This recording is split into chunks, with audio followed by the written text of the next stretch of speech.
The electrical forces of cardiac depolarization and repolarization are vectors. And as vectors, they obey certain mathematical principles. You need to have a basic knowledge of some of these principles in order to understand the ECG abnormalities discussed in this section. Just take a few minutes to watch this video before moving on. Firstly, vectors have both magnitude and direction.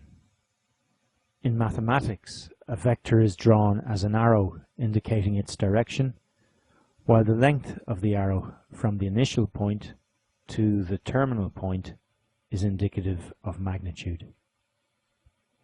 If the vector shown here represents a depolarizing voltage of 1 millivolt traveling in the direction indicated, then a depolarizing force of 2 millivolts traveling in the same direction is represented by an arrow twice its length.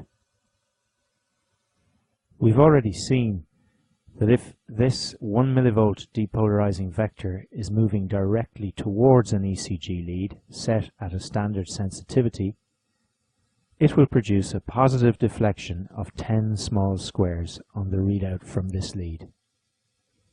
In contrast, in a lead positioned such that the vector is heading directly away from its direction, it will produce a negative deflection of the same magnitude. This is simple enough. However, it is important to realize that vectors can be resolved into smaller components traveling in different directions. Components are also vectors and may be drawn in many different directions off the initial point of the parent vector, in accordance with the so-called parallelogram rule. As illustrated here, the magnitude of components are linked by the requirement that they form the sides of a parallelogram touching the apex of the parent vector. For our purposes, this means that a depolarizing vector produces an effect in leads positioned off its direct line of travel. Calculation of the magnitude of this effect in the direction of any given lead is relatively straightforward. Consider the situation shown here. A depolarizing vector of voltage V is traveling at an angle theta off the direct line to lead A. What is the maximum voltage component of this vector traveling directly towards the lead? To calculate this, we let the direct line to the lead define the x-axis.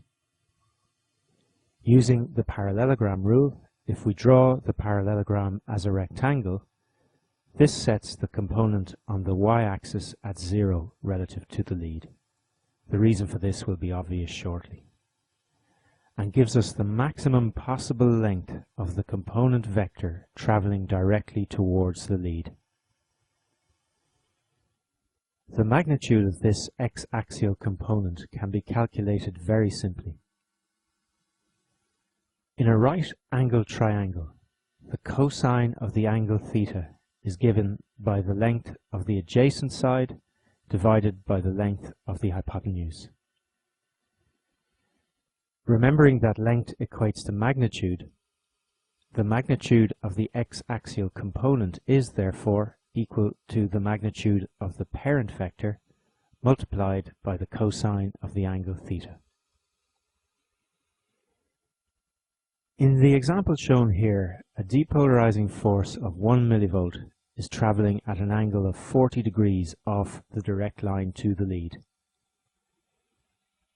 The component traveling towards the lead is therefore 1 multiplied by the cosine of 40 degrees, or 0.766 millivolts. At standard ECG sensitivity, this gives a positive deflection of just under 8 small squares in the readout from the lead. Remember also that cosine declines as the angle increases. Therefore, the larger the angle the parent vector makes with the direct line to the lead, the smaller the component in its direction. Importantly, as the cosine of 90 degrees is 0, when the parent vector reaches 90 degrees relative to the lead, the component on the x-axis will also be 0, and no deflection is produced in the readout. This is important. A vector has no component at right angles to itself.